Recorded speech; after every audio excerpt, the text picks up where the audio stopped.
here with our Circle Season 1 finale roundtable. We're very excited. We've got a great panel to talk about the third and final week of the U.S. Circle and the finale. And I'll wait a couple more seconds before we say congratulations to, yeah, buddy, Joey, the winner of the Circle Season 1. And we're going to talk about it tonight with a fantastic panel of Circle experts here joining us for the first time to talk some Circle. She's got a hat from a surf shop. Here is Frail Mary Kwiatkowski. Mary, how are you? I'm doing great. I am coming in here like the Ed with fresh eyes. I may or may not have watched all of the Circle in the past 2 days, so I see everything through that lens. And much like Ed, I've brought my mom with me. I was going to say, much like Ed, you have a parent who makes occasional visits. Yes, not today, though. To the live stream. Yes. Okay. All right. And then here with us as well, we talked to her in the preseason, everything you need to know about the Circle. And here she is to bookend it. It's Kirsten McKenna. Kirsten, how are you? Hello. I am good. I came in at the start and I said, you need to watch the Circle. And now I'm here to tell you, I told you so. It was awesome. Okay. All right. We're here to talk about it. And all the K-babes are happy. Is that right? The K-babes are here. We were a serious Joey contingent over on my Twitch channel. So very excited today. Okay. And of course, the man who has now recapped 12 episodes of season 1 of the Netflix Circle, Taran Armstrong. Taran, how are you? I'm doing really well. I'm really excited for the studio audience I have with me. They're clapping. You just can't hear them. Woo! We're all very excited here. Yes. Much like the Circle season finale, that we will try to incorporate our own season for our own audience sound effects into the show in post-production. So hopefully by the time you hear the edited show, they should all be there for you. And of course, the man who has made this so special for us, he's been with us here 3 weeks in a row. The highlight of my week is talking to this man, Professor Tim Wilson. Tim, how are you? Hello. Oh, I'm so happy that you've had me back for a third week, and I'm so excited. I couldn't contain myself. In the middle of the week, I suddenly thought, I know who's won, and I sent a message to Taran, and I'm really proud of myself because I was right. Yes. I have the receipts. Yeah, you buddy. called it? And in honor of it, as I was watching the sort of back-to-back episodes this evening, I think I watched episode 9. And then I started drawing the person who I thought was going to be the winner, and it's proven to be the case. Yeah. I got to episode 11, and I sent a little email to Shubham, it's a show that has filled me with joy again, and I just think if that's what the Circle does, the Circle's got its head screwed on in the right way. Okay, so let me reintroduce you then now. So the man who correctly predicted the winner, here he is, Professor Tim Wilson. Yeah. Oh, tell me. Hey, Dad, do you have a highlight reel? Really yeah. And then one other person. Let's bring out the 6th member of our panel. Here comes Adele. No, I'm just kidding. We don't have that kind of budget. We should have a highlight reel of Tim's time on the podcast. Kirsten's very right about that. That's called the RHAP Best of 2020 special. Yeah, Okay. all He's gonna Tim. get the first 20 minutes. We don't need anything else. The rest of the year doesn't matter. We got Tim. Yeah. But a lot of the Tim bits would be me struggling to actually have sound or have electricity. It's like, we're getting from the chat. Remember way back when, guys, when Tim was having trouble and he was like, "Oh no!" Oh man! It's not your audience, Taran. Wait, where's Matt Hoffman for this? Yeah. Anyway, all right. So Taran, let me get your reactions to Joey's win. I'm very pleased for Joey. He's been such a pleasure to watch on the show. I think really, I mean, if we look at it, probably the best character that we saw on the show in terms of just like how he came on and how I think a lot of people thought he was going to be, even though Kirsten saw the gold underneath right from the beginning. The first moment. But he really like proved to be such an entertaining character, such a great guy.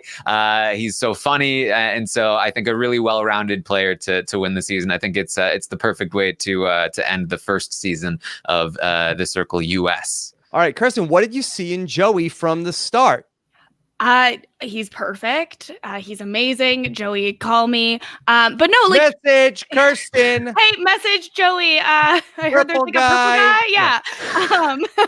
No, so Joey came in and I was like, okay, perfect. He seems like a lovable douche, which is one of my favorite archetypes. And the thing with the lovable douche is in a completely edited show, there are a lot of ways they can be portrayed that are not lovable. And when it just kept happening that we were just getting him shown in such a positive light at every time, I was like, I think he's got this. Like, I really think he's got this. It made me just so happy because he just seems like genuine and fun. Tim, how did you deduce that it was going to be Joey? Basically because of Shubham. Shubi, I thought he was so devoted, he has to put him first. Yeah. And once I'd worked that out, it seemed to me inevitable. Shubi would not be ranked first by the others. And that automatically throws the whole thing. Because my first thought was that Seaburn was going to win. He was going to win by default because as you get to that point where you've got the last vote, people tend to vote tactically. What was fascinating here was I don't think people did vote tactically. And so we had, well, I don't know about the other versions. I think there's been a Brazilian version, but and a French version. But this is the first non-British version that I've seen, and it's therefore the first circle version where there hasn't been some element of tactical voting in the finale.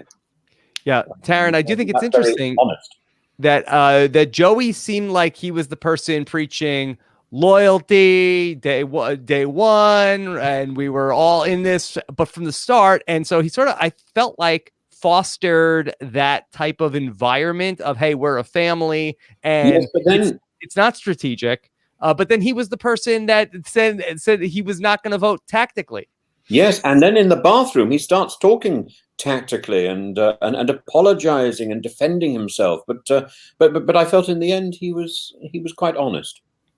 Yeah, I mean, I think it was really, really interesting. And Tim makes a great point, which is that in previous seasons of The Circle, we have seen much more tactical voting in the finals than I think we saw here, which is so interesting because in the UK, they're not used to strategy being a part of reality shows, and it's often looked down on, whereas in the US, it's kind of revered. And going into this season, I think a lot of people were anticipating more strategic and cutthroat gameplay, and we saw some of that they were talking about alliances and strategy, but in the end, they turned out to be more just sort of like genuine with their final rankings, which is a kind of a strange end result. But it did seem like it was perhaps Joey who was one of the slightly more strategic final voters than the rest, which could be the reason he won. I mean, certainly he had been rating Shubi up there at number 1 for a while,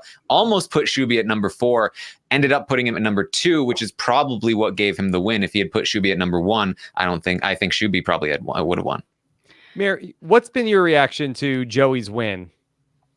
I was happy with Joey's win. I predicted it right at the moment before they announced the winner when it came down to Shubi and Joey. I was like, I'm just going to go ahead and write this in. It's Are you Joey. a psychic?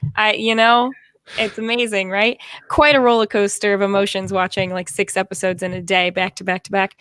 But overall, my biggest takeaway with this show in general is the lack of skepticism that people were having within the relationships, unless you were pretty much known that someone was called out as being a catfish, or the one time that Sammy questioned Chris, even when Chris was being genuine, that was pretty much the only time very few people questioned any of the real players who are playing themselves on their relationship at all. Whereas I feel like if I was playing, I would constantly be not second guessing if someone was real, but if the conversations we were having was real and if the bonds we were having was real.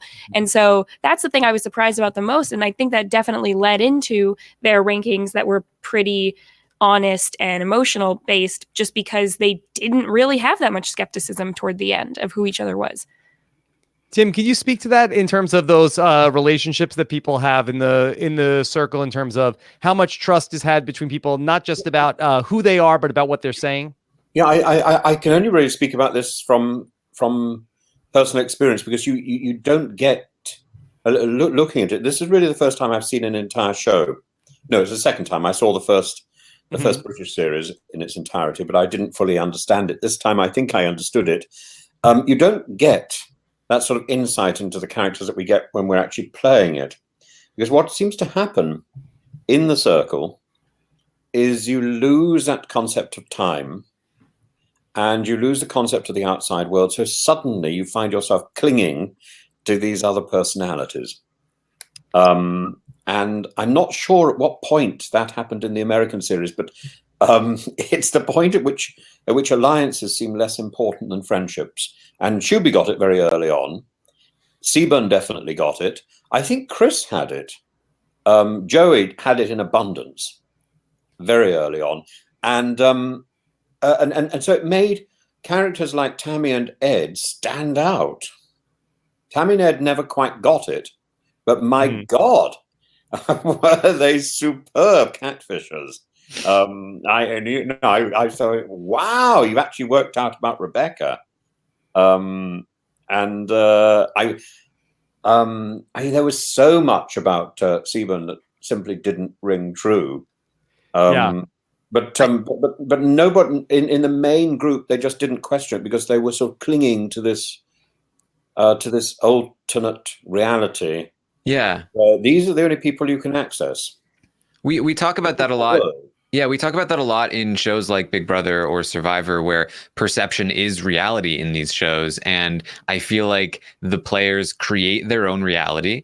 And that's why when a player like Ed comes in late, he's not a part of that reality. And so in some ways, he sees it in a much more clear way than some other people are able to. And you even saw Sammy refer to that to some degree. She's like, I feel like I have beer goggles on, and that you might have a clearer perspective of this, Ed. Could I also add that because the contestants can't see each other, this sense of an alternate reality seems to be heightened. Yeah, and I actually I have experience playing a game that was very similar to this, where everybody was a catfish, and you knew going into it that everyone was going to be a catfish and playing as a fake person. But even then, I found myself at moments not wanting to vote people out because I had gotten attached to the picture of the person that I was looking at, knowing that they're a fake person and that's not who they really are. But because I knew who the picture of the person was, I was attached to that. And there was someone playing as me.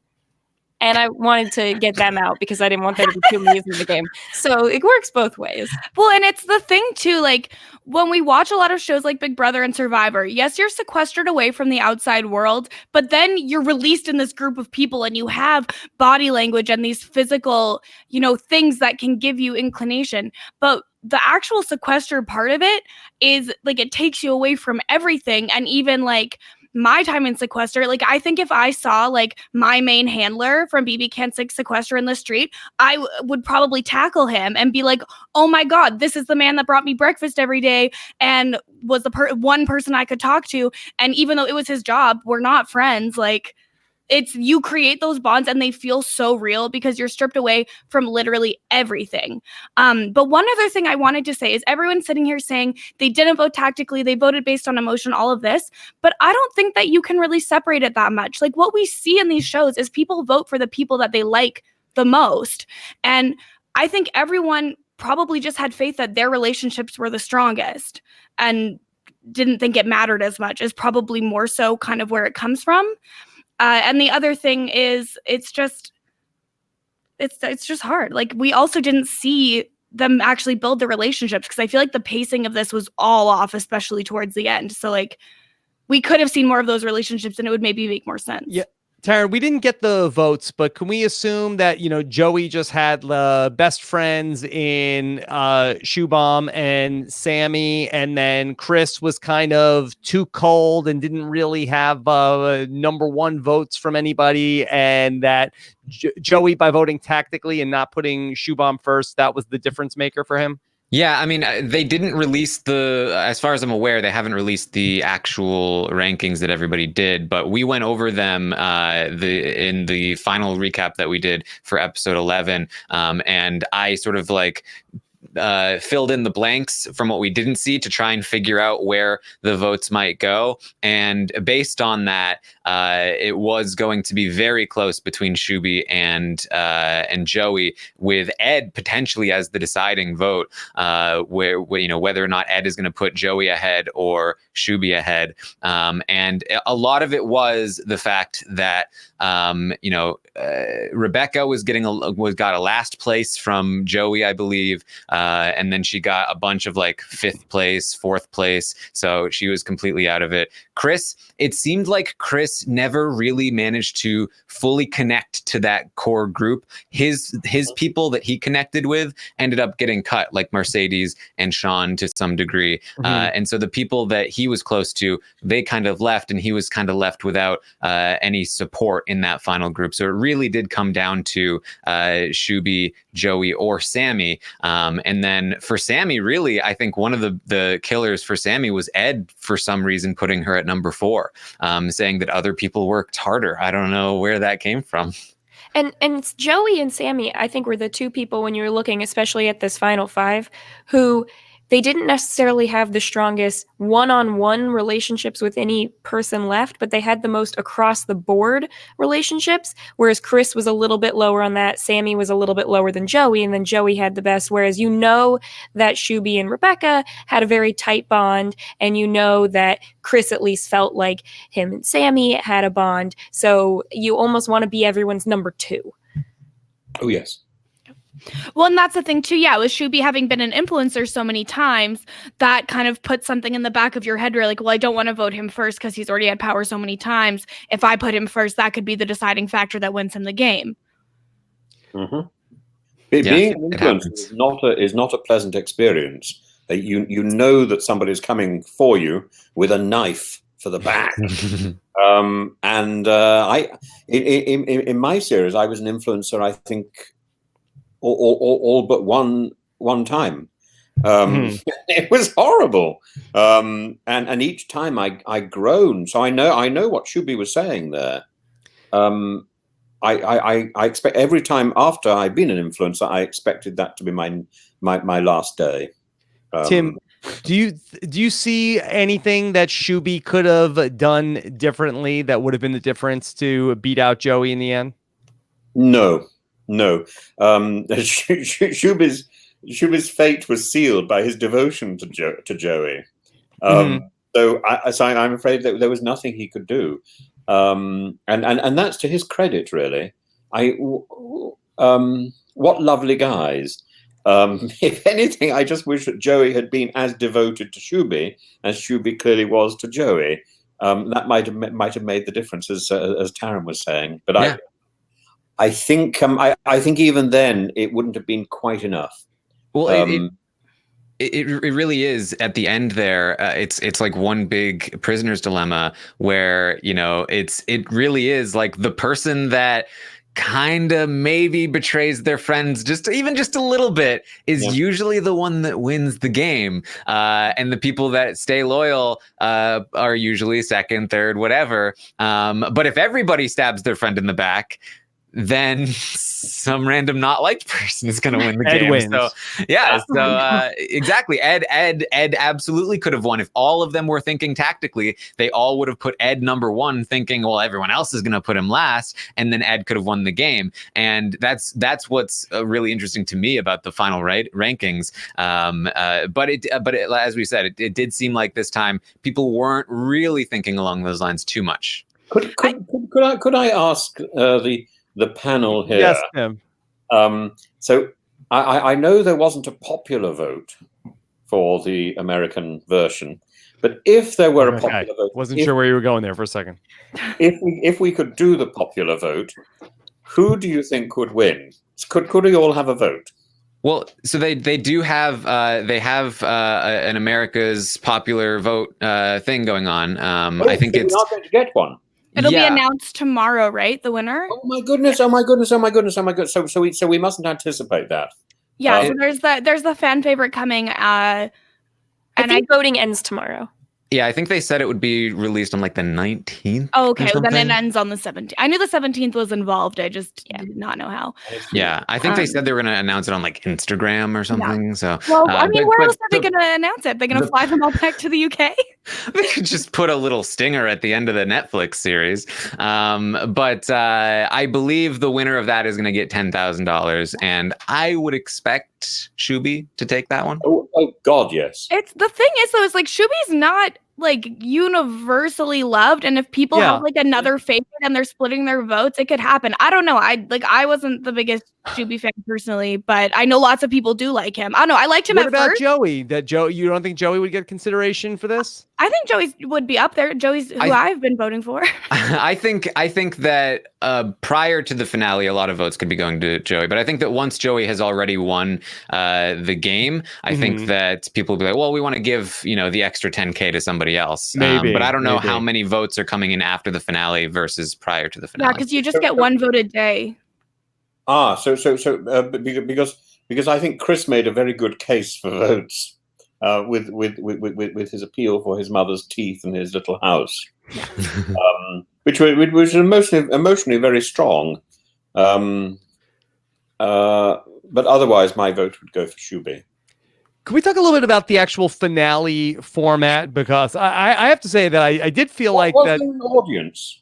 There was no audience. It was just I got catfished with an audience. Like they did the final ratings, and then there was an episode and a half of show left. Yeah, and it just felt like the pacing felt all off on this last batch. Oh yeah, I have to say, Taran, I loved The Circle. I thought the first 2 weeks were spectacular. I thought that this week, I thought kind of dragged. I know that people did not like filters on the photos, but I felt like there was a lot of filler in this week of Circle episode. Yeah, it felt that way. I think that stems from the fact that they, in a lot of ways, I think, sped up the first couple of episodes in order to fit everything in. But it turns out everything was not much, because in the last 2 episodes, there wasn't much to show.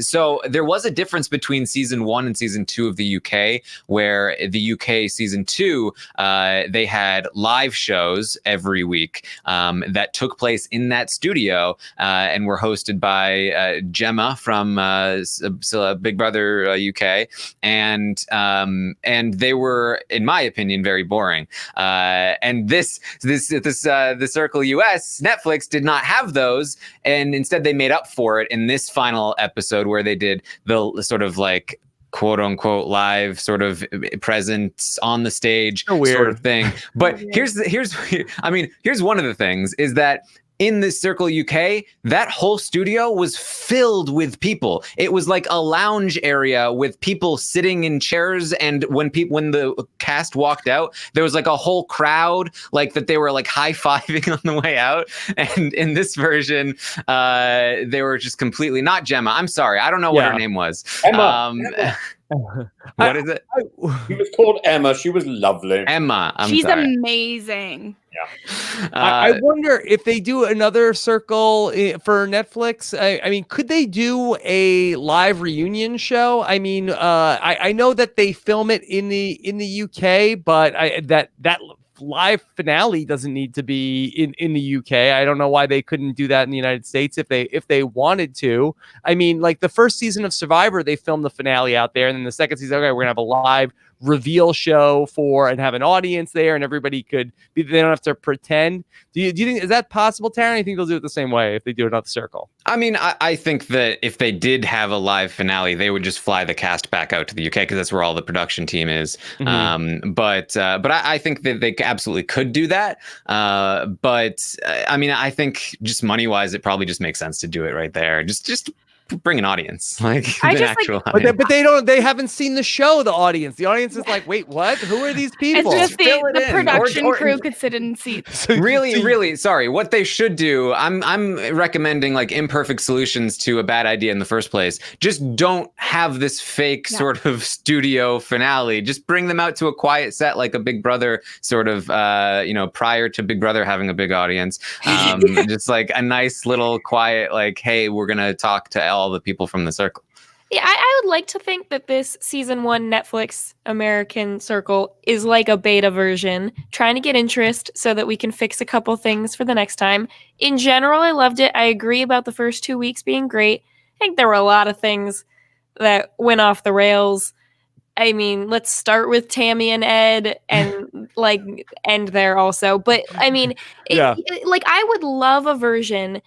And I don't know if this would ever happen, where people who come in later, maybe not the last person, but people who come in after that first group have a fighting chance. And even if it's just a fighting chance in the eyes of the audience, because we've had more episodes with them, like fill up more episodes that take place with more people and have the last couple episodes. You don't need to keep adding people when there's 2 episodes left. Yeah, because Kirsten, that we could have just ended the show after 6 episodes. It was like we got the 6 episodes. Okay, it's all right, and now let's bring in a bunch of more people and then get rid of those same people. No, I think that what happened here, though, is like in this particular group of people, the ones who came in new just weren't able to infiltrate that, alliance structure.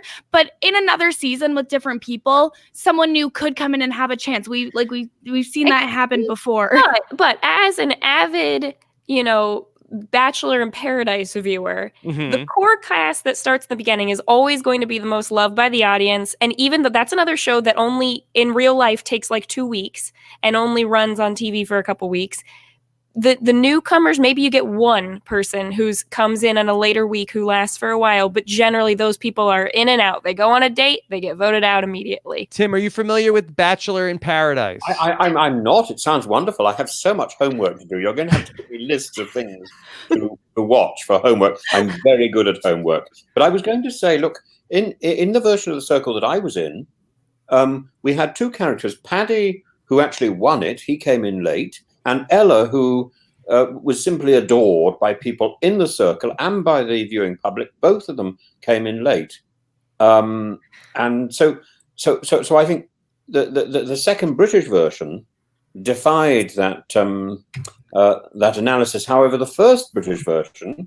is actually bang on. It's exactly what you see here in the American version. The newbies didn't really have a fighting chance, and the original core group really clung together until the end. Yeah, now that anyone going into season 2 of The Circle will have seen The Circle before, I think that it will make it a lot more interesting and a little bit more dynamic, and newcomers will maybe come in with a little bit more of a plan than happened this time, because I feel like they just didn't know what to do. And the other thing is they just didn't show us that much of the actual relationship building because of the way the episodes are released. I think they could have just cut the entire reunion crap. They could have had the winner announced shortly after they all met each other at the dinner, and they could have had like an hour more time throughout the series to actually show us who these people were, and I think we'd understand it better. But again, because in this alliance structure, the original people were the ones who succeeded, we were always going to get to know them way, way,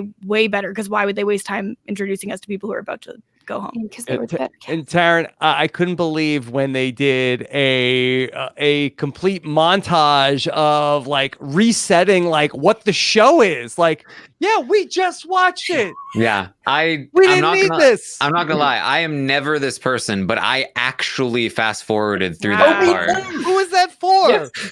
I was actually in the Pacific time zone for this release on vacation. I stayed up until midnight to watch it all live. I was like, I'm not getting spoiled. I'm watching it all. And I watched the first 3 episodes. I was gripped. I fell asleep during the 4th episode, and it's not just because it was 4 in the morning. This is Netflix. It's not like anybody just tuned in episode 12.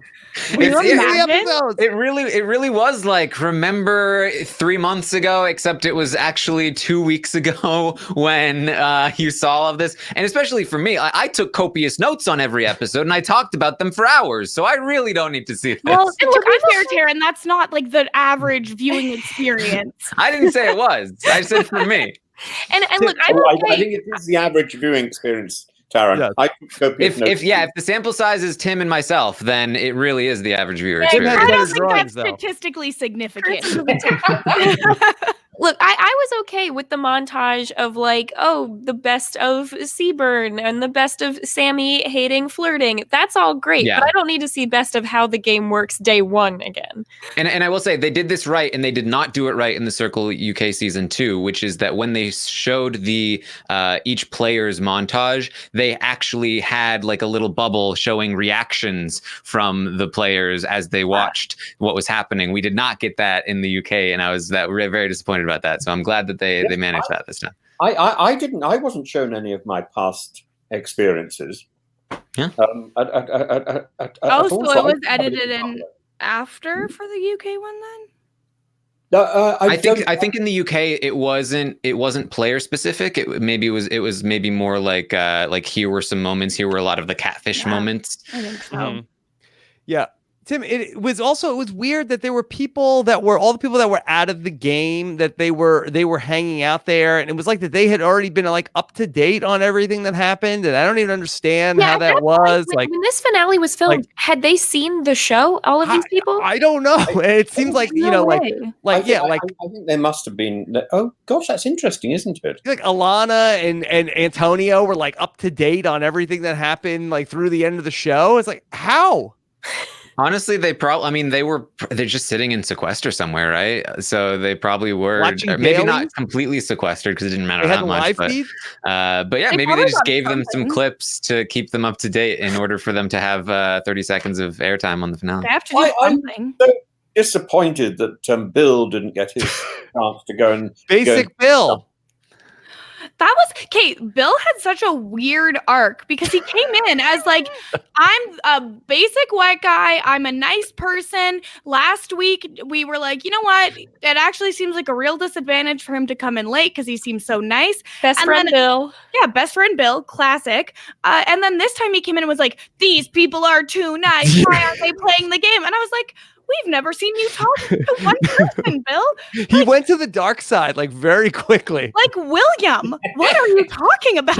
I'm telling you, he had a whole character arc that we just never saw. Considering the fact that him and Alana got about the same amount of airtime on the show, he at least got a better question at the finale than Alana, which was just like, so you still like tacos? She got the classic tacos every day. Did you have fun? I think Alana got more airtime than Bill did overall. Oh, that's sad. Yep. Tim, did you like Bill? You were a big Bill fan? I didn't really know Bill. Nobody does. Who is Bill? Like, sorry to this man. Disease, aren't we? Did you like Bill? Have you got Bill? I don't have Bill. I don't really know Bill, and I feel that's to my disadvantage. I'm sure Bill's lovely. He looked very sweet. Didn't really get much more than a sort of picture.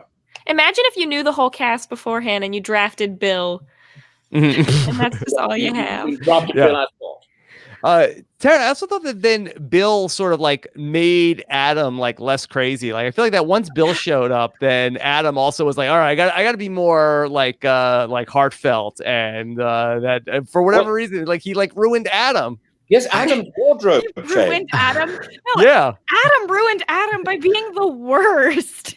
Here's the thing. He kind of won me over by the end. I was like, I wanted to see more Adam. Yeah. I'm like, Taran, I'm really sorry to hear about your Stockholm syndrome, but like, this is not okay. I was so hard on him at first, but I was like, I just want more because it was so fun to make fun of him. No. The one thing I kind of feel bad about for him is he probably wore overalls at one point in the casting process, and then they were like, overall guy, that's what he has to wear all the time. Yeah. Tim, you liked Adam? Well, I did. I warned to him. I'm wondering if this is perhaps a guy thing, but I was terribly disappointed. Oh, that's why Rebecca liked him. Yes. I was terribly disappointed when his strange tie-dye stuff disappeared. And I thought, oh my God. Well, he'd also, therefore, like Bill, gone over to the dark side, though in his case it was a sartorial statement rather than a sort of spiritual journey. He did seem very odd, very, very odd. But I warmed to him again when he met, who did he meet? He met Seaburn. He met Seaburn. Mhm. Yeah. And he was just so lovely, and the two of them were so lovely together. And I thought, why don't you just play yourselves? You're just so nice. Yeah. Well, this is a good jumping off point to talk about the downfall of Seaburn / Rebecca, who came into week 3 in a very good spot. A number of people on the panel felt like that Rebecca was going to be the winner 1 week ago. Taran, I know you talked about this on the recaps this week. I think you specifically got into it with Lita in terms of like pinpointing the downfall of Rebecca, going back to the decision to get rid of Adam. Mary, did you have any thoughts on that when Rebecca decided to break up with Adam? Yeah, this is just not. I mean, this was bad strategy. Like Yeah. you have the one the one good thing about Adam being in this game. Because I disagree with y'all. I'm with Team Kirsten on this one. I never applauded so loud at that. I literally cheered. I woke up my sister at 2 a.m. because I was like, yes! But guess what happened after Adam left? It was boring. Look, that's wasn't neither here nor Pat's there. fault. That was editing. But yeah, you have the one person who at least is going to, even if it's all fake, think they've got you. And it's more important that someone thinks they've got you than you've got them. Like, it doesn't matter if you actually like them. So that's really the most you can hope for in one of these games, is you just want to be everyone's best friend. And Adam thinks you love him. And you can just, talk about Sir Bear, and things will be great. And then rank him, 6th at the end. It's fine. You don't need to do this. You jumped the gun too early. Well, he I said think that. it He just said that was the happened- problem. It He said- happened at like the exact time though with the Sean stuff, where I feel like Seaburn felt maybe a little guilty if that was a decision. That's fine. I get that. All that you can feel guilty later though. Wait till you've won, and then you can feel guilty. Hun, you came in 5th, Seaburn. I think he blew it. I think he felt He got uncomfortable. He was saying like, the problem is, I think he's getting true feelings for the match. He got weirded out. It got too weird. It got We're too like a weird. normal person, and you don't need to fall in love with him. You don't need to be in fake love with him. Just be in like with him and have that. You could have Got too heavy. mance. You didn't need to have your heart ripped out every 2 seconds. Rebecca's afraid of commitment. Yeah. Okay. It was such a thing where the way Seaburn played Rebecca felt so one note that I don't think he had any other idea of how he could relate to a straight man in the game outside of a flirty way. Like, it was just such a one-dimensional view of a woman. Been patched up this morning because of my best friend Shuby. I'm so disappointed that the love of my life that I knew for 2 days is gone. At least I have this bear to remember him by. Mary, can you stop doing your Betty Was Cooper made impression? of solid gold. Am I allowed to add something here that I think? Yes, Tim. Please do. I think Seaburn's real problem was not his problem. Was not his sort of romantic nonsense, but the fact that he hadn't really read and digested Hamlet. Hamlet. And Go on. and he should have a look at the play scene where Hamlet puts on the play, and then he turns to his mother and he says, and the player queen and the player king are sort of flirting together, and she says, I love you, I love you, I love you. And he turns to his mother and he says, Madam, how like you the play? And his mother says, methinks the lady doth protest too much. And it's a little sentence which I think he should have taken to heart, because he really laid it on so thick. I mean, I've seen it was like an entire jar of marmalade poured on the plate. And Seaburn's real problem here, obviously, is that he got a little bit of bonding with Sammy, who at least felt, okay, this girl's emotional, but not for me, but I buy it. And he, had that brother-sister relationship. His real problem was that he didn't have any kind of depth with Chris at all. And no, he didn't have any depth at all. He didn't have a surface level friendship with Chris. He was like, Chris and Rebecca were like those friends at the party who they don't know each other, and you don't want to be left in the room together because you're only mutual friends with everyone else. And so if everyone else like has to leave, you kind of just sit there awkwardly like, so Shuby's great, right? Joey? Yeah. What brought you here? That's kind of their relationship. They're the sort of people who would probably find themselves saying, oh, and what's your name again? Yeah. Like, who do you know? What? Who are you? So, Circle, huh? Any effort. Neither of them made any effort. Yeah. And it's rather sad actually. But did they ever in the entire series have a private conversation? So I think if Chris they did, it wasn't Rebecca? relevant. Yeah. Yeah, I don't recall it. Yeah, I can't recall one that made an edit. Exactly. If it happened, it didn't matter, so we didn't see it. Yeah. Yeah. Am I allowed to say one other thing about? Tim, you're allowed to say whatever you want. That you like Adam. No, you can't say that. I'm trying to remember why I wanted to say this. It was something about. Oh yes, it was about the live shows. And Taran was very, very dismissive of them. I think possibly correctly. I've only ever seen, I think, 2 of them. But there was one particular contestant who I adored in my series called Cy. He was a farmer, and I blocked him. And I had to lie on the floor for a long time. Yeah, he's so dreamy. How dare you? No, how dare I? He was so cute. I was forced into. You're saying I'm cute? No, Cy. Well, you're cute too, yeah. But I meant Cy was cute. But so anyway, I felt in the actual show the bits I saw of Cy, except for the wonderful conversations we had that were never aired about tractors, and I think they were considered a bit niche. But when he was on the sofa with Emma in the live show, he really came to life, and he was the soul of that live show. He was just scintillating, better than he was in the actual circle. So what you need to bring that live show to life is somebody like Cy. Yeah, and there wasn't anybody like that. I agree. I think the best parts of the live show in the Circle UK season 2 was when they were talking to past Circle members or just showing the regular, because what we want to see the show that we like, which is watching the people in the Circle, and watching like pundits talk about it is the job of podcasts, right? So don't take our job.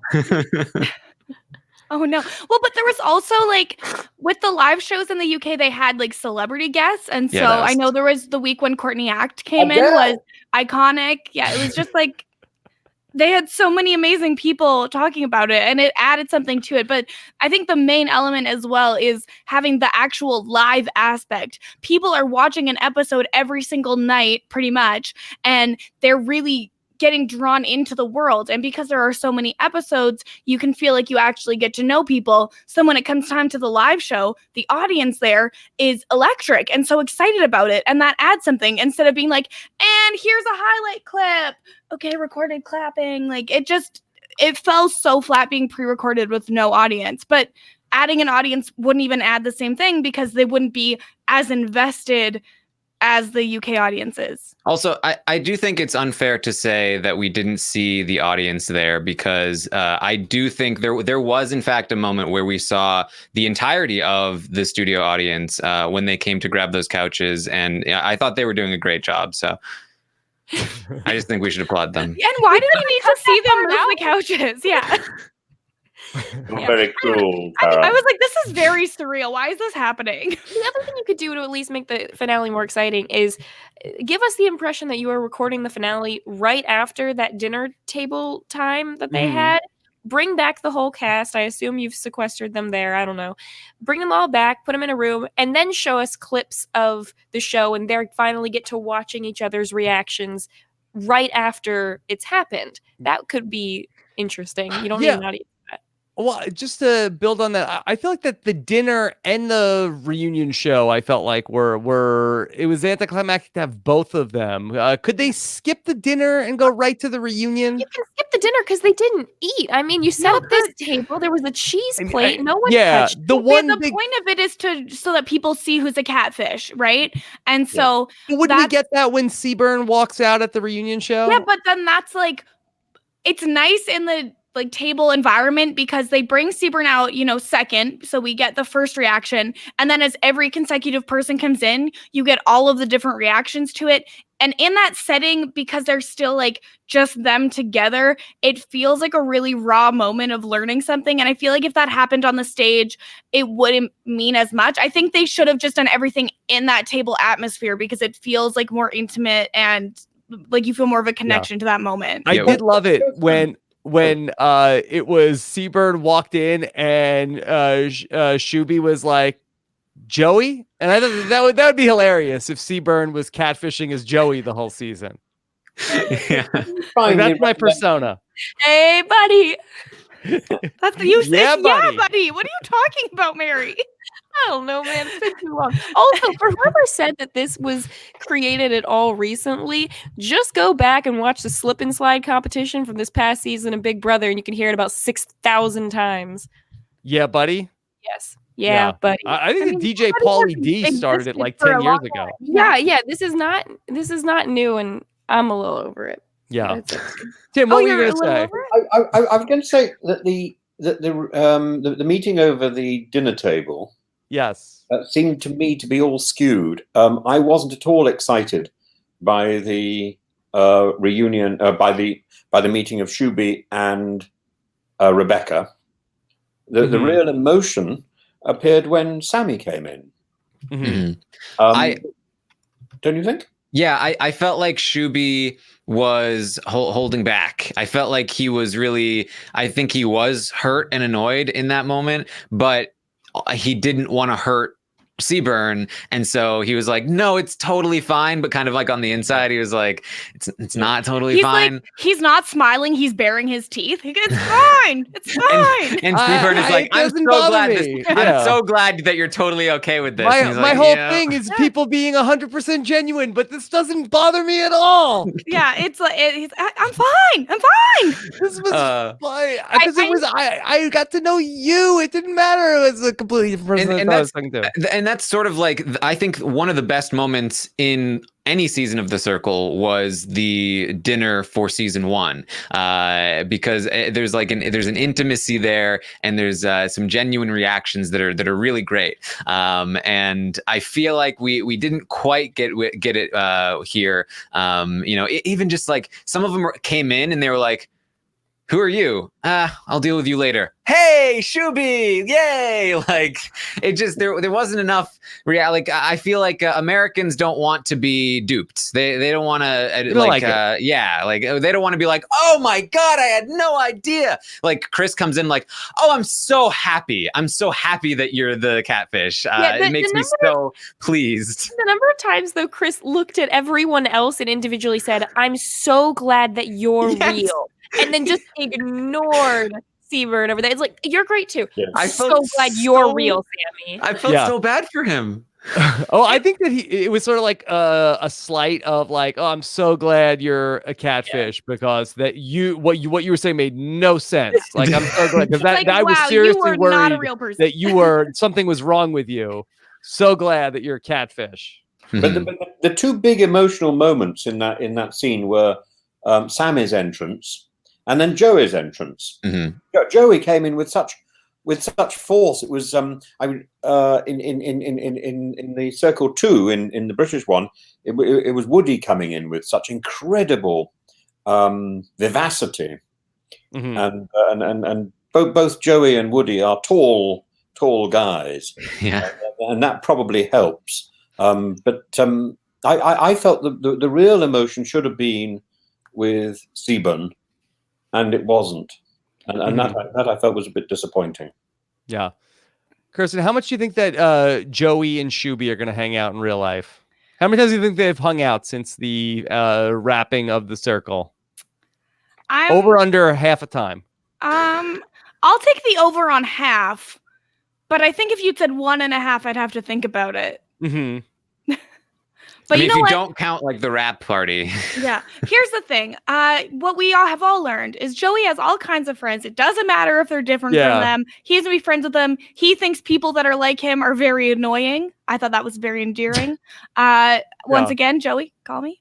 But yeah, I don't see the long-term like best friendship doesn't feel quite real to me. By the way, if anybody missed it, Taran and I had the opportunity to talk with Joey on Monday. Yes, Tim. Yes, Tim missed it, I think. Yes, Tim, Kirsten, Joey, if you're there, call me. Message Joey. Call Tim. Call Tim. Can we have a podcast? Can we have a chat? I'd like to be invited for that chat too. Message Tim. Come along. Yeah, the more the merrier. Yeah. Well, be sure to check that out in our Circle podcast feed. That was very fun to catch up with Joey. He had both Taran and myself cracking up. Yeah, and speaking of people wanting Joey to call them, Miranda, I thought was hilarious the whole night because I kind of got the sense from her that she was like, this is going to be such a great moment for Joey and I to like reunite finally. And like, she was so excited for it that she even like ran in, but like sort of similar to the dinner where it's like, there's so much else to do that she just kind of like, he never really had a moment with her. And I felt bad for her because it really felt like she was like, I think she had expectations that, We did get the lovely Miranda sexy voice. Yes. She had one little line. What was her line? But it was lovely. It was very memorable because we all know exactly what it was, and so we don't have to repeat it. Okay, everybody knows. What was it, Kirsten? I couldn't. Yeah, exactly. That's the problem. On the subject of lines, can I? There seem to be two things which were so dominant. I made a note of it. Everything was all on the same page. Did you notice that this line was constantly being repeated? I'm on the same page. We're all on the same page. Blah blah. And then there was this obsession with poultry. Poultry. My eggs are all in the same basket. I've got my eggs are in your basket or something. All this farming imagery. Where was Ty to bring up the tractors? Yeah, well, Miranda did want to know how to make poached eggs from Antonio. Oh, yes, of course, I remember. Yes. And he didn't know how. You know what? Just make a scrambled egg, put in some salt and pepper. Who needs to poach an egg? Mm-hmm. I think Aubrey told everyone on RHAP how to poach an egg a few Survivor seasons ago. So I can tell you.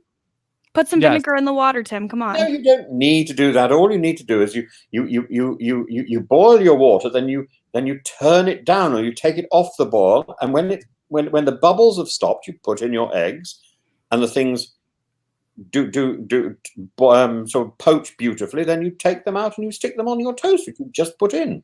You take your egg, you open up the trash can, you throw in the trash can, you grab a Pop-Tart. What's a pop? I don't know if that's the same. Is that a naughty concept? I don't like eggs. No. Yes, Mary, could you explain how it works? Mary, could you explain a Pop-Tart to Tim that he wants to know? I think that's too graphic for the podcast. It's too naughty. Right, okay. No, shut up, Taran. Let Mary do that. Enlighten me. Come on. I don't know if I can do as well as Taran did. By the way, I have a mug here. And it has AF on it, which, as we all know, stands for as fudge. Yes, that's right. That was really a miss. That last time. That was a really missed opportunity for actual factual to come up. I was really disappointed. I was screaming at you guys. I was like, someone say actual factual. Look, I stick to the facts. I don't make things up like that. Yeah.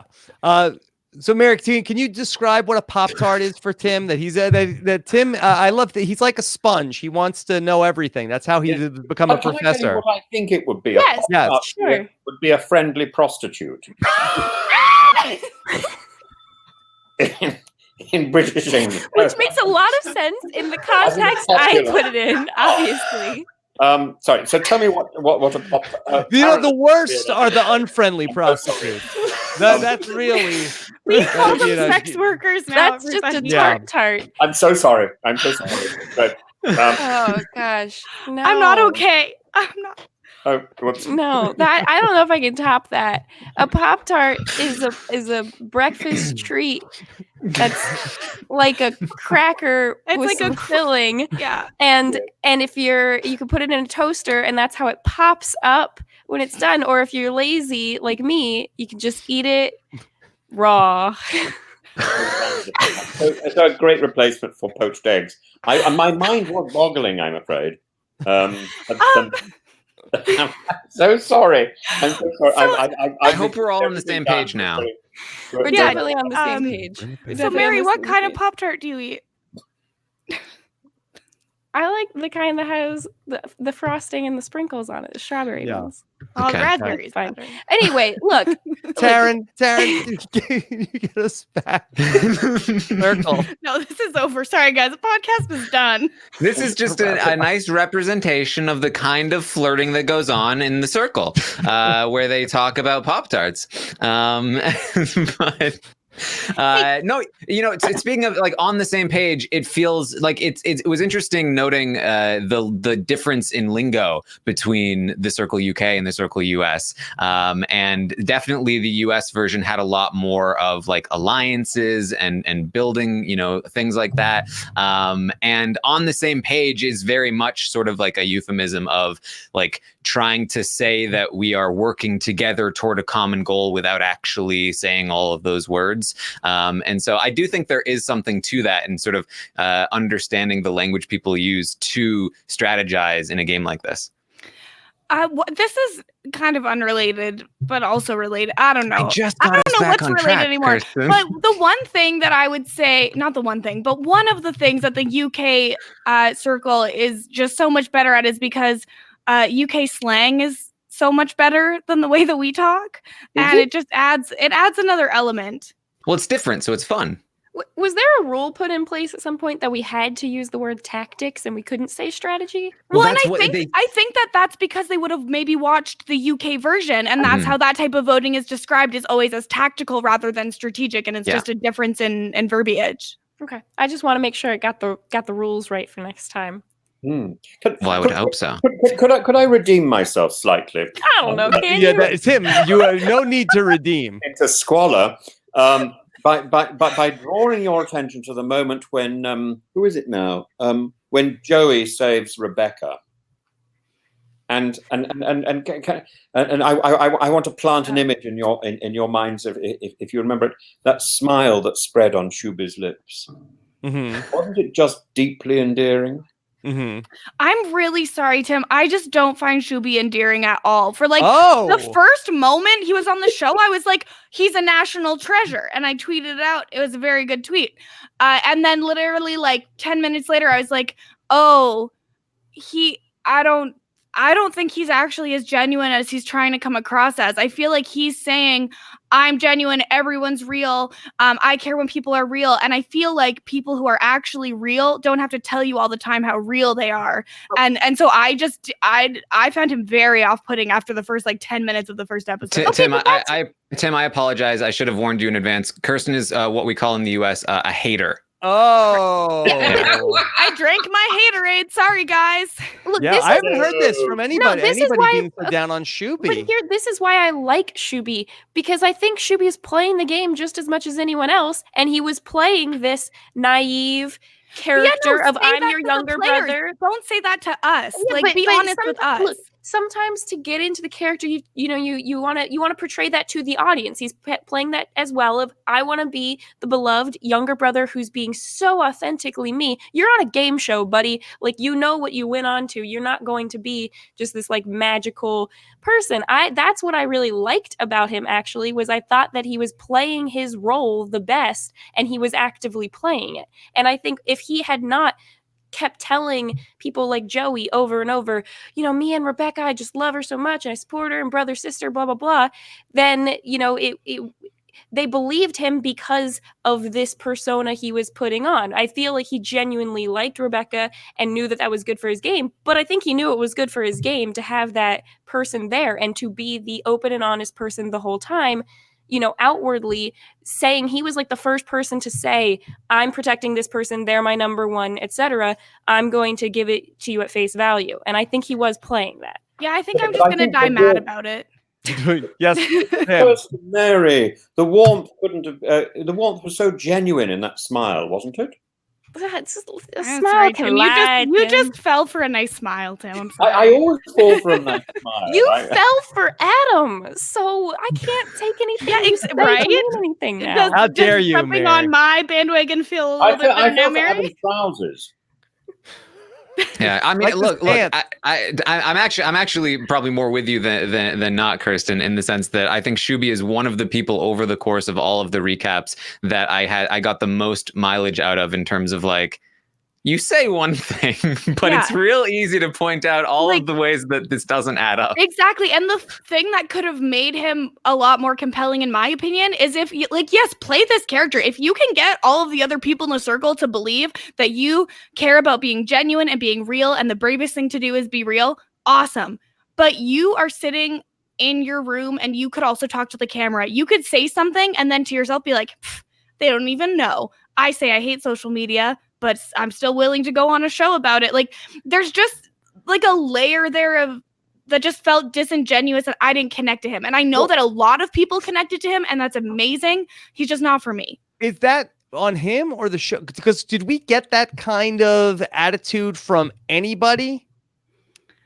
I think he was brought onto the show to be that character for sure. And I'm sure that there was times when he was speaking differently to the camera, and they didn't show us that because they wanted us, the audience, to see this side of him too. I just know, like, for myself, when I think of being on one of these shows, I think that the character I have to play would be the younger, please protect me, show me around, I'm just here for you, I'm 100% kind of person, and that you know, would be what I would try to portray in the same way that he did. I'm not saying that he was like had this huge game plan and that's not any of his personality. I do think it came from that, but I don't think he's 100% that all the time either. Yeah, and I think it's important to point out that everybody tells a story about themselves to themselves and to everyone else. And it doesn't always completely line up with who you actually are or who you come off as to other people. And so when you see inconsistencies like that, you might think that they're being intentionally deceitful or something like that. But really what it is that just Shuby sees himself one way, and there are probably aspects of himself that he didn't know about or didn't realize were there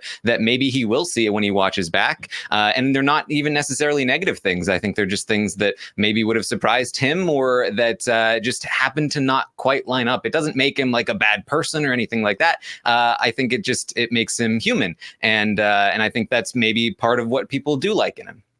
I don't remember seeing very much of sort of I don't remember seeing Shuby in vulnerable positions very much. He was always quite bright. Except one point in one of the last episodes where he was putting on his trousers, and he looked terribly confused. I thought he was going to fall over. Yeah, when they had the moment, and there was another player talking about how smart Shuby was, and then they showed the scene of Shuby unable to put on his trousers. Right. He did the push-ups when nobody else was doing the push-ups. Like I think that he really did just want to be part of this group, as opposed to that he was actually playing the group the whole time. My problem also might be that I just in general don't like people that are too earnest. So yeah, in some ways, I think that he was almost like the male version of what Rebecca was supposed to be. Yeah, like, so one note. Yeah, well, I think that he was like, the person who was like sort of like the purest heart that was in there in the circle, and I think that's why it was such a betrayal for Shuby, even though he said it wasn't. Was that Rebecca, who is the sort of like the female version of me in the house, actually wasn't who she said she actually was. Yeah, I don't know. There was just some kind of a disconnect there. And then to come out and be like, no, I still hate social media and it's still the worst and I still don't understand it. I was just like, because Rebecca wasn't who she said she was. It's the bubonic plague of our time. She was. Yeah. Joey was Shuby's soulmate all the way through. Joey was the one who was true to himself. Mm-hmm. But What would have depth as well? He had there was a lot more, a bigger range of characters, and even though he had this extraordinary voice, and everything was loud, there was variety in what he did and variety in how he appeared. Perhaps a lot more so than Shuby. Yeah. I would have been really curious to know what would have stung Shuby more had Joey ranked him number 4 out of like a sort of strategic ranking, or the Seaburn Rebecca situation where he was being catfished, but Seaburn was actually loyal and ranked Shuby number 1. Because I wouldn't know. he ranked him number 4, didn't he? He changed it back. He changed it to number 2, which I still felt was a little bit strategic, but he almost put him at number 4. So, Interesting. Taran, what's your hottest circle take for the U.S. Netflix? So Kirsten revealed that she is not that into Shuby. Do you have anything that's nearly as hot? I mean, it's. I guess it's probably that I thought Adam was entertaining. Adam was entertaining. I kind of wish that we had gotten a little bit more from Adam. But yeah, I don't know. Other than that, I'm not. I don't think I have too many. I want to say what mine is. Please.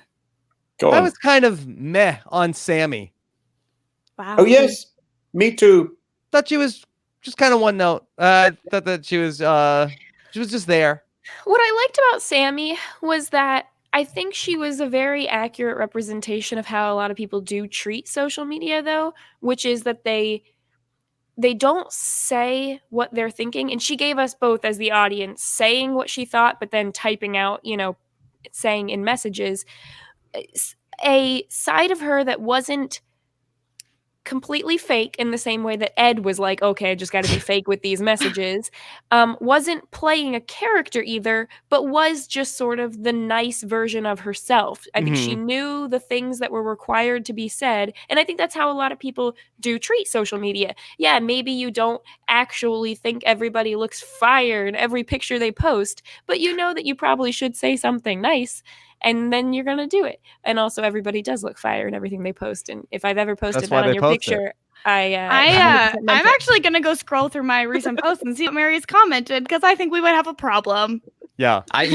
Sammy has inspired me to now anytime somebody flirts with me, I'm just going to be, honestly, I hope they don't like Mary, hey! Sammy's reactions to the way men talk to her are how it feels to talk to men on the internet now. I pop open Tinder and I go, ugh. That was my favorite part about her. Because I was grossed out. It was so real. Like it's like that is how, like, a lot of the time how it feels when a dude's like, you know what, I'm gonna be. I did like that part about her. I like that part of her personality. Yeah, I think she was relatable, and maybe she wasn't the most dynamic or exciting person, but I think she was relatable. Well, and I think that she seemed a lot more interesting in the first couple batches, and I think she kind of faded away in this last batch just due to the fact that she wasn't as important in the end game as she had been to that point. And like social media, she was much more relatable, I thought, in our videos of watching her than her pictures came across. Like I think if I was playing with her, I wouldn't find as much connection not being able to actually see her and talk to her, just because she was one of the few people on the show who was playing or had pictures that were of a very hot person and actually was that person. But, it wasn't, I guess it wasn't as over the top. Tim, what were you going to say? I actually can't. Oh, I do remember. Yes. I was going to say, I was very impressed by the way she wriggled when she was talking about men and all this sort of flirty stuff. And she sort of wriggled into these strange shapes that actually made Alex's wriggling seem really rather modest. What Alex can do with his feet is improbable. But Sammy was just, it was like a sort of, it was a visual image of, You know, I think she deserves credit simply for that, because it was just so beautifully. She's a contortionist. Is she really in real life? I'm asking. I think she's well on the way. She's well on the way. But then so is. Let's not ask that question. Guys, I gotta go. Sorry. No, YouTube, it's okay. do you have any questions for the panel? Any questions for the panel? I'd like to. Is it too soon to talk about that? What changes do you think we might see if they have a season 2 of The Circle in the U.S.? Taran, have you given any thought to that? I mean, I would hope that the way that it was released will get workshopped. I think that. What would you like to see? What would be the perfect way to do it? I mean, I don't think there's anything wrong with just mimicking what they do in the UK, which is dropping one every night, during the weekdays at least, or something along those lines, like 4 per week, just Monday, Tuesday, Wednesday, Thursday. Same again next week. I think that's perfectly fine. I think that Netflix just isn't used to airing things that are like sports or reality TV, where there is a big audience that wants to sit down and talk about each episode individually and discuss what's going on and have a sort of communal experience with it. Netflix has always rejected that kind of television, but I think it's essential to what reality TV is, or at least this kind of reality TV. And so I think that something like that, or I don't know, I just workshopped in general, I think would be nice. I wouldn't even mind like drop the first couple at first, maybe 2 at once, like however you want to do it. But I think that 4 each week was a little too big of a chunk to bite off each week. And then only 3 weeks, only 12 episodes. The pacing felt a little bit off. So I think in general, I think it can be stretched out, and the release sort of strategy can be tweaked as well. Okay. Yes, Mary. My biggest thing that I would like, and I don't know if I've heard anyone talk about this on the updates. Maybe people have talked about the UK version. At least in this American version, I didn't love that all of the people playing Catfish had a very specific type in mind that they were playing as. They were all playing, and I understand the thought of pretty people, hot people, skinny people, whatever your thing may be, models are going to be more universally liked, which is true on Instagram when you're just looking at pictures, but it's not necessarily true when you're talking about friendships, getting to know people, making bonds, and playing a game. I would have loved to see both more diversity among the people in the game, like the characters that people are playing, whether that be their real person or a catfish. If you're a catfish playing as, like when you take Sean, for example, Sean, did you need to catfish as a model, or could you have just catfished as a different person? There's an in-between area. And another reason why I kind of liked Shuby was one of the only sort of normal average people there. It would have been nice to see some people, you can be a catfish, but come in and play as random, mildly attractive person or something. Like, and I know that people say, oh, hot people sell on TV or whatever, but I think diversity among, ages, weights, genders, and every way that you can be diverse would be great. And I would have really, really liked to see some people try that. I mean, especially when you get down to like Bill, Ed, and just like all of these people where I'm like, it's just a mesh of the same demographic of young, generally attractive people, whether they be real or catfish or not. At that point, it didn't even matter to me. Yeah, I think of that 100%. I think that something that we commented on all season long, which is that everybody was trying to be more attractive. I think that like 3/4 of the cast were in relationships, and every single one of them said they were single going in. Like there was a very clear sort of type that they were looking for. And I loved that Shuby called this out on the finale, that like there were no older people. There was like nobody over the age of like 34 probably. Yeah. And so I think definitely, and that's not something that they've had an issue with in the UK seasons. No. Like Jan is a national treasure, and like characters like that would what be so about good. Tammy?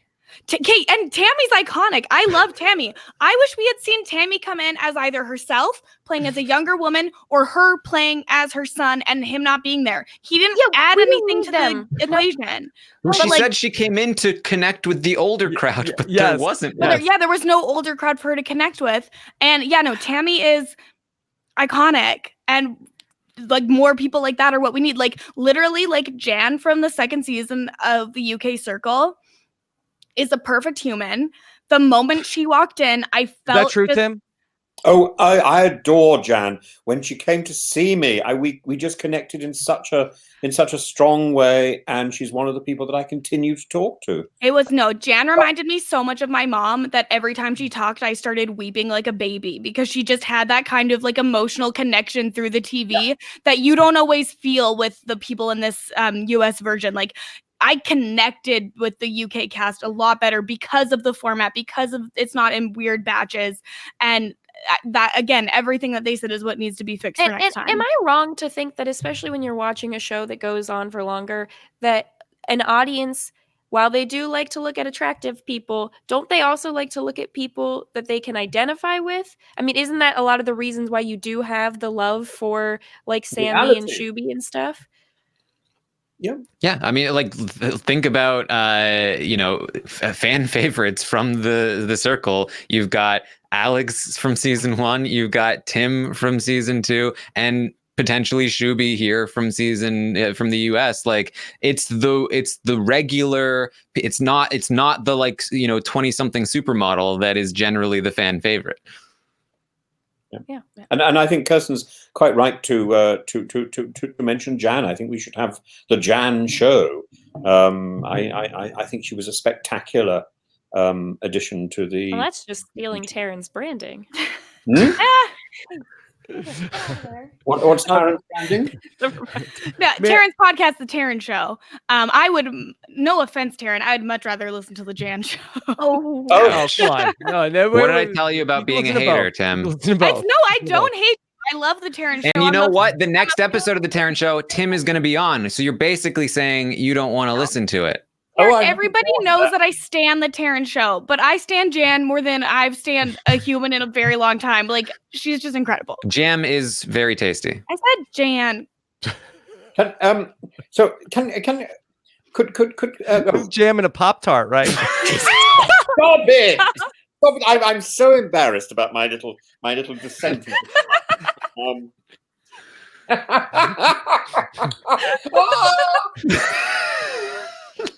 There we are. Am I allowed to go? Yeah. Okay, you're not leaving, right? Not go. I never leave you. Please. And Taran, am I having another talk with you tomorrow? No, I just the one that we had is going to be released. Oh, I'm so sorry. I'd love to have another talk. Tim is the first back-to-back guest on the Taran Show. I just fear I might start getting a bit boring. Friends definitely done that. Ignore me. I was going to say that the Mary, you haven't spoken yet. No, it's your turn, Tim. Go. Oh, I'm sorry. What I was going to say was that in the second series of the US Circle, I hope people will become wiser and probe more deeply. So, for example, who was it? It was Alex and Adam had a dog, and no one asked what breed the dog was. Mm-hmm. And there are all these sort of little sort of observational things that I think, you just want to pick up on those, and you want the contestants to be saying really interesting things. And so in the first series, in the British Circle, somebody asked Freddie about football, and Freddie knows nothing about football, and there was this blind panic from Freddie, and great moment probing on the other side, and it was spectacular television, spectacular, and we didn't get anything of that sort in the American Circle because people weren't probing. And we needed to investigate why they didn't know who the Jonas Brothers were. I mean, that was terrible. Steve Jonas was a laugh out loud moment. Clayton Jonas is my favorite Jonas. That's Clayton. The other thing, the other point which I noticed towards the end was when Joey was the super influencer, and he came back and told everybody he'd been the super influencer. Mm-hmm. And then who was it now who said that who sort of said that was something peculiar? Who did he block? I can't remember. Who he blocked. Sean. Blocked Sean. And then she said this cryptic thing about people aren't necessarily who we think they are. And of course, that should have been picked up by everybody as a cryptic comment about Joey. Yeah, I'm amazed that Joey survived. Yeah, that point. It felt like she was trying. It felt again, sort of a moment where, like, in the moment, she was like, "Oh, I hope you win, Joey, but I'm gonna try and tank you right now." Like, yeah. And but I showed my real picture. Why did you do this? Yeah. But it seemed like Sammy was like a little suspicious, but she talked to Ed, and Ed was like, "Nah, Joey's cool." That moment just sort of disappeared, and I don't know where it went to. It seemed like a lot of that happened. Like, Sammy seemed a little bit suspicious of Joey. Sammy seemed very suspicious of Rebecca, but like by the time the final rankings happened, they were very high in her rankings, and it seemed like it just went away. Yeah, because talking to people who are on my series and on the previous UK series, I found people, the moment we got into suspicion, it was almost impossible to get rid of it, and that suspicion just grew like sort of like an omelette. And it just went everywhere. Almost everywhere today. No. One of my favorite parts about your season of The Circle, Tim, that didn't really make the edit was that in the finale, it became very clear that, like, everybody thought you were a catfish. Like, they were so surprised that you were real because you're you. Like, so how can this guy be real? I can barely believe Tim is real. Believe it. Kirsten, thank you. Yeah. Let me bring in a question from Liv in the YouTube comments. How much will fans of the show playing the game in a future season affect the voting? Mary, do you have any thoughts on this in terms of, season 2 of these reality shows? Okay, the first season, everybody's figuring it out. All right, second season, now the people that watched the first season are playing. How much do you think that this would affect a second season of the show? Well, I first read that as affect the vomiting, so I was confused. Yeah, I think it will become more tactical. I think the moment when Sammy and Shuby were both discussing the potential of getting rid of Chris because they could tell that Chris was keeping things close to the vest and was a smart player, is something that I expect to see more of in the American version of at least a couple people. And I think that's something where if you ever had a chance where someone new could come in, like an Ed or a Bill, and they somehow had the power to block someone, I think that would also, they would be the type of person to make that kind of more cutthroat gamer-like move. In terms of the voting throughout, though, I think that we're going to see more people try to make bigger alliances that are, 3, 4, 5 people early on, since they saw it work this way with, everyone getting to the end, which means if you're a new person coming in, you can't just do the Adam and Rebecca and, put all your eggs in one basket, as it were. You have to, try to spread the eggs around. Yeah, have an egg in as many baskets as possible. Well, here's the thing. I think that the show doesn't focus enough on the strategy of the show to encourage a lot of growth in the meta of the game. So, like, you would think, right, that strategic elements will come into play, like creating a voting block of 4 or 5, more tactical voting at the end, that new players joining the game would all work together. Like, hey, none of us are OGs. We all have to put each other at the top no matter what, because otherwise we'll have no shot, that sort of thing. But I feel like the urgency isn't there because we didn't really focus on the strategic errors of the players in the edit of the show. So, like, when Shuby puts Joey number 1, they didn't edit that like, that's the big downfall of Shuby. If not for that, he would have won the game. Instead, it's just like, applause. He was genuine. That's great. Joey wins. Everybody loves everybody. So I feel like it doesn't really encourage a lot of aggressive evolution of strategy. That's a really good point, because I don't think that the show wants us to think about the game. I think the show is like watching us to, yes, this is the circle, but we're comparing it to, much more of, it's not the circle, it's Tinder, it's Facebook. It's, you're thinking about it in terms of like real life social media as an allegory, as opposed to like, okay, what are the specific game things people are doing wrong on this show, where it's much more about, laughing at Adam trying to flirt with people and saying crazy things than what's actually going on in the game. Yeah. It's a structure where it does incentivize its own rewards. Like, there's not really any reason, as long as you're not going to be the one being blocked, there's no reason to want to be the influencer. Really, I mean, you're guaranteed safety, but in the end, it's probably like Shuby just going to put a target on your back, to where in the final round of voting, you're not going to get necessarily all the votes, although it probably was close with him.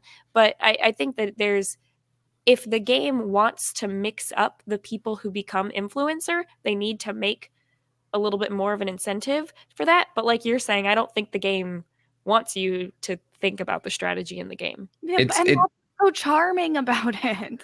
Well, it's like Survivor Borneo if Richard Hatch wasn't like the first winner and evolved the game into something else. It's like it's like if Survivor stuck with the concept of like, no, it's about surviving on an island, guys. And that's okay. It's okay to have something different. Right. And I think that is part of the charm. That said, I think that generally how these shows work is that charm will eventually wear off, and the reason why I think shows like Big Brother and Survivor in the US have stuck around so long is because they were able to evolve into something else.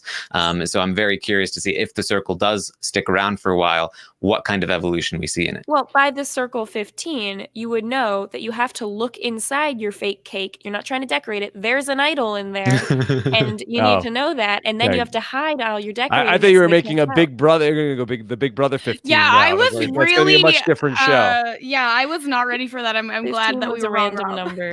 I apologize. Yeah.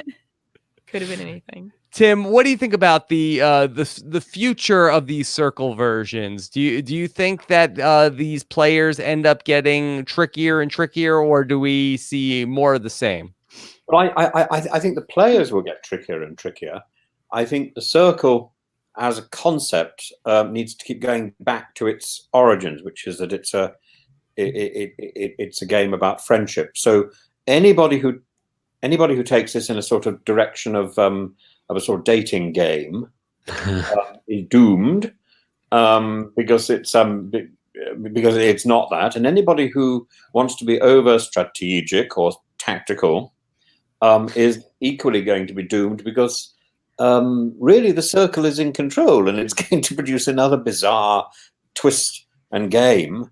I think the permutations that can be played on the contestants who can't see each other are endless. And I love the fact that Tammy and Ed came in as a single person. Mm-hmm. And I think that wasn't exploited as much as it could have been. I would love to have seen. I don't agree with you that Ed shouldn't have been there. I just think that Tammy should have taken control. Yeah, Tammy needed more of that dynamic. Like if Ed was there as the advisor, I think that would have been more compelling. Hold on, guys. Doing it literally together. They should have been. It should have been a double act, and instead it was a sort of Ed takes the lead and Tammy approves, and does all his cooking and presumably washes his underwear. You guys are making me very confused. Question mark. I'm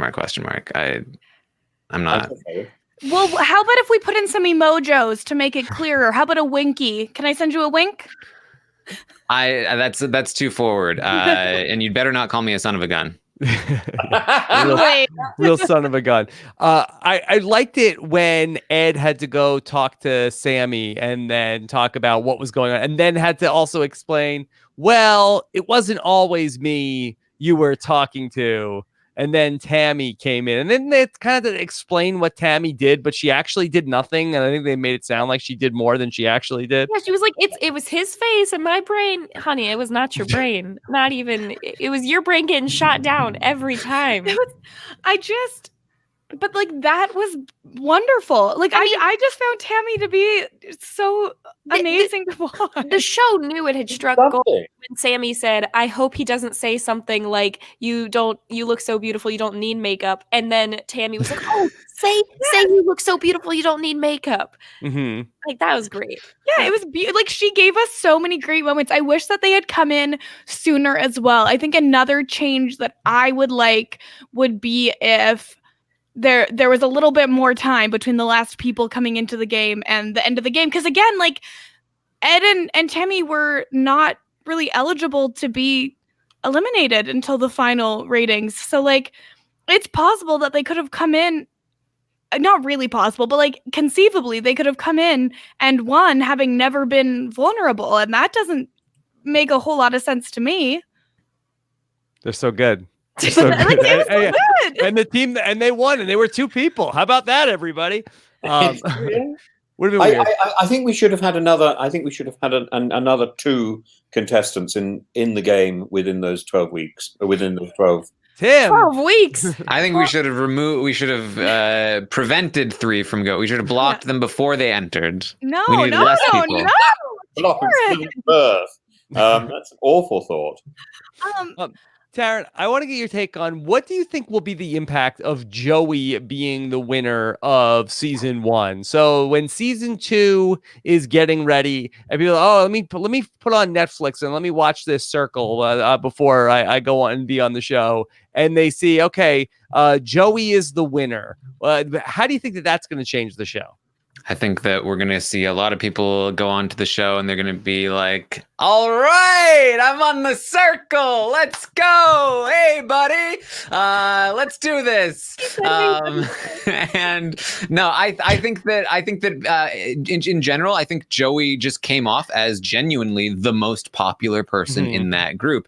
And so I think that a lot of people will go in wanting to just be the alpha, the most popular person, and perhaps misunderstand why Joey was so popular, which was, I think, the sort of down to earth, more like genuine and connecting side of him. I think that the lesson that people could take away is, hey, I need to be really flirty. That's what Joey flirted with everybody, and that's why he won. I wonder if we could see Tim even more Adams in the next season. Tim, Joey did something which I thought was which was very clever. Joey was flirty with or engaged with all the contestants individually, but he also engaged with the camera and therefore with the audience at home in a very direct way. And he is a star. There's no question about it. He has a personality that gets across the camera lens, and that also got across without a camera to the other contestants, no question. And actually, the other contestants, in many ways, their failure was that they didn't quite do one or the other. Yeah, I agree. He reminded me of Freddie from season 1, really, actually, where like he is so entertaining, so bombastic as a character, but also very honest about his own faults to us. And I think that's what really makes a character, because there are a lot of people, I think, in that apartment building, in their rooms, when they're talking to the cameras, who try to like play themselves up. I'm doing such a great job. Look at me being so genuine. This is so great. But when there is somebody in there who's willing to be like, I don't know, like, I just terribly I'm there. going home. I know it. Yes. There's no way I'm not being blocked right now. Or like, I'm right like 30% of the time, and this is definitely one of those times. Like he's making jokes about himself because he's being genuine and vulnerable, not only to the people he's talking to, but also to us. And I think that's important. Yeah. Okay. Yeah. Circle, season 1, Netflix, in the books. Kirsten, any final thoughts on the Circle season 1? I told you so. You told us so. You I told us that told you Joey all. would win, and he did. I told you all it was going to be a good show, and it was a good show. I told you all that Joey was great, and I think most people came around by the end. So I told you so. Kirsten called it. She called it. Does anybody else have anything else to add about the season before we wrap up our roundtable for tonight? Yes. Tim. Yes. Yeah. Two things. Two things struck me. Again, this may be simply something that I'm simply not used to. One was Shubi's oatmeal suit. I've never heard of an oatmeal suit before, but I thought it was lovely, and I just wanted him to know that I thought his suit. You thought the color was lovely, or the term oatmeal suit? Oatmeal suit. I think the term oatmeal suit. Mm-hmm. Yes. It makes me feel that I want to eat it. Mm-hmm. Do you have an oatmeal suit right now, Tim? Well, clearly not. I had it for breakfast, but but the other thing which I thought not was, a Pop-Tart. What about a porridge soup? Porridge, absolutely. I spent a few years up in Scotland.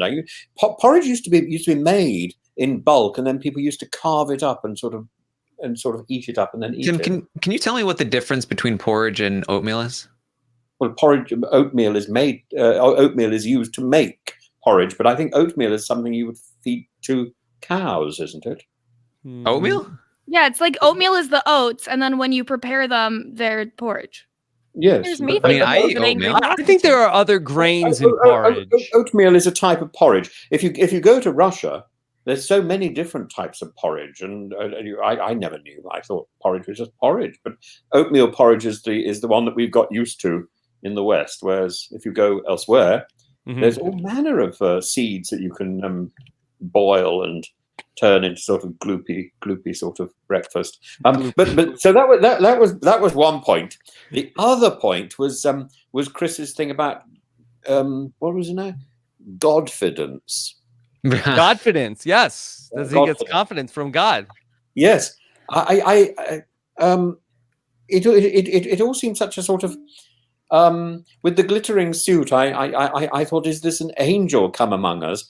And what is actually happening here? But he was such an extraordinary mishmash of sort of conflicting imagery, and I thought really quite an endearing character. Okay.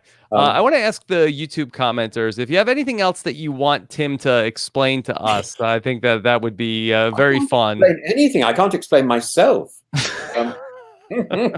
I do want to say I feel like we neglected to mention the host of the show who did the narration and hosted this not actually live finale. I thought she was great. You know, and didn't you love her eyeshadow?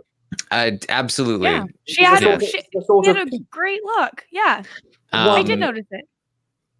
But yeah, she had big shoes to fill in terms of the narration, and I thought she really she had her own take on it that I think worked, and I thought she was a great host.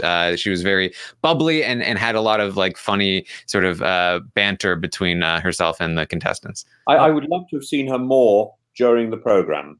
We saw her right at the beginning in the garden, and we saw her right at the end in the garden, and then we saw her in the live finale. I would love to have seen her popping up. Maybe in different places in the circle building, to give some sort of narrative thrust to the season. That would be a great thing for season 2. Yeah, adding in more of that commentary, I think, would add to it. Yeah, bringing in the sort of disembodied voice into the show, so we actually see somebody who is observing with us. She would be us. Tim, we got one from Puya in the chat. What does Tim think of yogurt? Do you have any thoughts on yogurt? Oh, I do, because one of my favorite characters is a man called Nasruddin, the Mullah Nasruddin, who's a character from southern Turkey, and you know how you make yogurt. You stick a little bit of live yogurt into some milk, and then you leave it for a while, and then suddenly there's a bit of magic, and it becomes solid. Well, the Mullah Nasruddin was sitting one day by a lake and putting yogurt into the lake. And one of his companions goes up and says, "Oi, Muller." He didn't speak like that, of course. He said, "Oi, Muller, you can't expect to turn the whole lake into yogurt." And the Mullah Nasruddin says, "Well, you can try." And I think it's a wonderful idea. You don't get anywhere without trying. So, yeah, we make yogurt every day. I like that. Or kefir. We have yogurt sitting in one of our, making itself in one of our drawers. Like Sisyphus himself, I eat yogurt every day because I try every day. We have to try, and I believe yogurt is very efficacious on the bodily system. Okay. All right. Better than food. Thank you, Tim. All right. So we'll start to wrap this up. I don't want to leave, Tim. I don't want to face Thursdays without you anymore. Oh, please have me back. Can't you get me to talk about something else? We'll whatever. Well, we'll do it. Look, Rob, you just have to give me some homework, and I'll watch anything for you. Yeah. Okay. Well, and Kirsten, please, can we have a proper chat later, and you can tell me all the things you hate. Oh my goodness, that's a long conversation. But why? How many things do you hate? What are you, Sarah? That's a dream conversation for Kirsten. I hate so many things. We're sitting here talking about food, and you've talked about both of my least favorite foods, porridge and yogurt, today. They're almost, Kirsten, they're almost interchangeable. You said I love gloopy breakfast, and the one food I hate the most is gloopy food. People are like, "What do you like?" And I was like, "I hate gloopy stuff." I say it all the time, and then Tim's like, "There's tons of gloopy breakfast." I'm just yeah, they really are. I have actually seen people put yogurt into their porridge. Oh my goodness! Now you know what's not a gloopy breakfast? A nice Pop-Tart. Oh my goodness! Hey, but Tim, would you? Get back to my other failing. Tim, would you watch an episode of never Riverdale? go near a gloopy Pop-Tart. I would for you. I would. And you would podcast with Mary and I about an episode of Riverdale? I'd be so happy to do so. You have to tell me where I find the episode. Amazing. We will help you out. We will sort it out, and we'll have that on Kowski-cast. Oh, please do, and I will. And because as I said, I used to live in a house called Riverdale, so it has huge significance. It's meant to be. This is going to be podcasting gold. When I was a child, it was Riverdale 3012. Isn't that perfect? Yeah. Oh, there you incredible! I can't wait. Can't wait to hear you guys explain what's going on in Riverdale with Tim. It's going to be so good. It's very difficult, Rob. It's very difficult. because at the moment I'm learning all about a program in Britain called Love Island, which is yes. And but you, Tim was telling us in the sound check. Tim was telling us that he's watching the British Love Island, but you're not enjoying it, right? Well, I just think it's extraordinary because it's a program which is predicated on seeing lots of people without very many clothes on. I don't think the budget for costumes is very high. That's what they're doing. I think they're spending a lot of the budget on champagne and not on clothing. Yeah. And music. I thought the days when you saw girls in bikinis and high heels had gone with the Bond with that scene in the Bond films, or with the sort of 1970s beauty. That's what Adam said when was it who showed up? Was it Sean and said, "Hey, who wears high heels with a bikini?" Oh yes, that's true, isn't it? People on Love Island, I guess. mean, people do that for pictures all the time. Well, for a picture. For a picture, but these people have to remain like that all the time, and they've got. Well, it's a moving picture. I mean, okay, Tim. Let's be honest. They spend a lot of time laying on couches. Like they're not walking in those heels. They do a lot of walking. Maybe I go to sleep when they're laying on couches. I am a dreadful snoozer. I must say one of the things which is a great tribute to the makers of the Circle, people like Tim Harkett and so on, is that I haven't actually fallen asleep in any episode. Isn't that extraordinary? I think Not even the finale of this season, Tim? No, even in the finale of the season, I drifted a little bit in the finale. But he was too excited about being proven right. I did fast forward the recap, but I don't regard that as obligatory viewing. We'd already seen it anyway. But no, other than that, I just thought it's a beautifully crafted program. Yes. Okay. All right. Mary and Kirsten, you're getting ready to talk to Tim. Where can we hear more of your podcasting? You can follow us on the Kowski Cast. That's Cow with a K. You can find us on KowskiCast.com or on iTunes, Kowski Cast. And Kirsten, what else from you? What else can we hear what you're doing?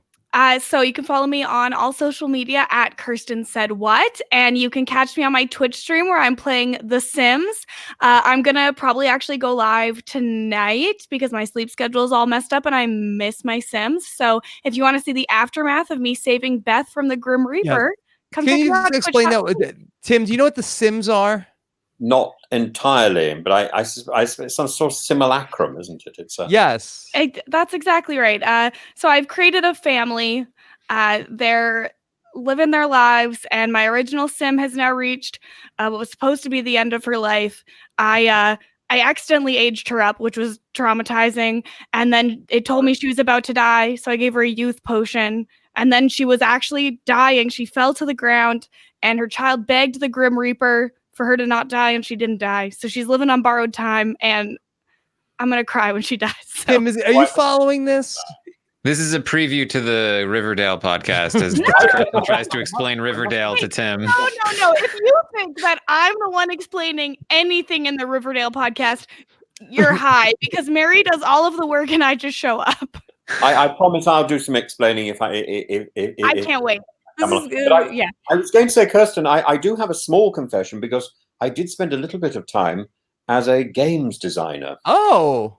And I was involved in the development of a game called Alien versus Predator. Oh wow, Tim! For a thing called the Jag Atari. Oh my goodness! Wow. You can go back that far, but yeah. Yeah, Tim, can you give us a tease of something that you talked about with Taran on your Taran show episode? Oh no, I think I talked about my life, but I don't think I told Taran anything about being a games designer, did I? Well, can you give us a little bit of a hint of something that we could hear you talk about from when we listened to your interview with Taran? Oh my God, Taran, help me! What did I? He talked about his time as a monk. Yes, I did talk about my time as a monk. I don't think I talked about the rhubarb field, but I did. And did I talk about the strange? Did I talk about monk flatulence?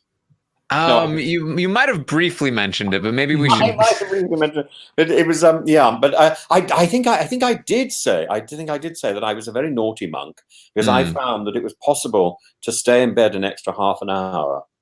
Yeah. And then put my monk robes on over my pajamas and race down to the church and pretend I'd been up for half an hour. And then after church, we were allowed a little bit of time before breakfast when we were supposed to do meditation, and I asked to do it upstairs in my room when I just went back to bed. Basically, I was a wonderful sleeper. Quite the sleepy monk. Yeah. What did you say? You're a bit of a snoozer. I am a snoozer. I can not on a podcast. I have fallen asleep in my own lecture. So I think I did tell. You did tell that story. I told Taran that I had fallen asleep in my own lecture, and I heard my voice getting slower and slower, and then suddenly it stopped, and I was so relieved this boring man had stopped talking. I'm sure I've got some of these things on my. I want to know what this has to do with flatulence. You know what? Flatulence is all about. I found the easiest way to deal with monking was when I got into the church, I would go to the back of the church, and then if I knelt down, no one would see my pajamas. Right, because you raised out of bed. The problem was being at the back. I was at the rear end of lots of other monks who were slightly noisy. Yes, they were a little blowy, should we say? And you were downwind. Never be at the rear end of a bunch of monks. Yeah. Never be at the rear end of a bunch of monks. Yeah, well, they were lovely. They were lovely monks. I'm just so excited to talk to Tim more. You're talking to Tim right now. I know. I'm so excited about a future conversation. Okay. we have a date booked for I Riverdale. can't wait. I can't All right. wait. Well, we're gonna listen to Tim's interview with Taran. Of course, that we're gonna if we're not already, follow Professor_Tim_Wilson on Instagram. And Tim, what is your Twitter? Well, it's Spalding 301. Okay. I wasn't sure if that was you. I was that I felt so embarrassed. I tweeted out the link last week, and I couldn't figure out which Tim Wilson you were on Twitter. I don't exist as Tim Wilson there at all. Yes. Okay. I may have to do something.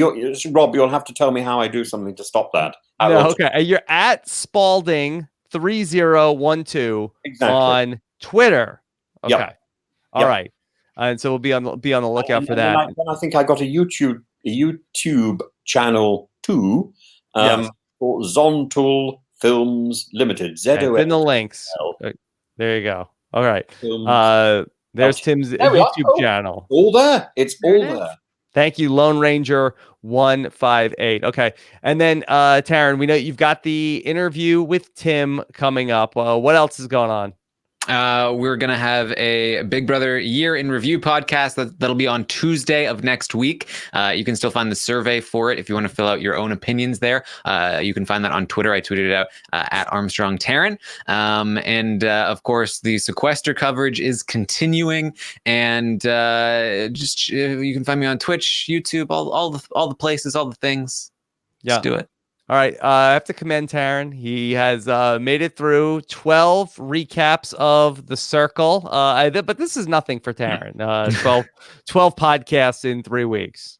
It should be nothing, but when they are condensed into just 3 days, it is pretty significant. It was like when you'd think like, oh, I podcast every day. It's totally nothing. But then when you have to podcast about 3 episodes all in the same day, it's much different. Okay. All right. Yeah. Taran's ready for Big Brother Canada tomorrow.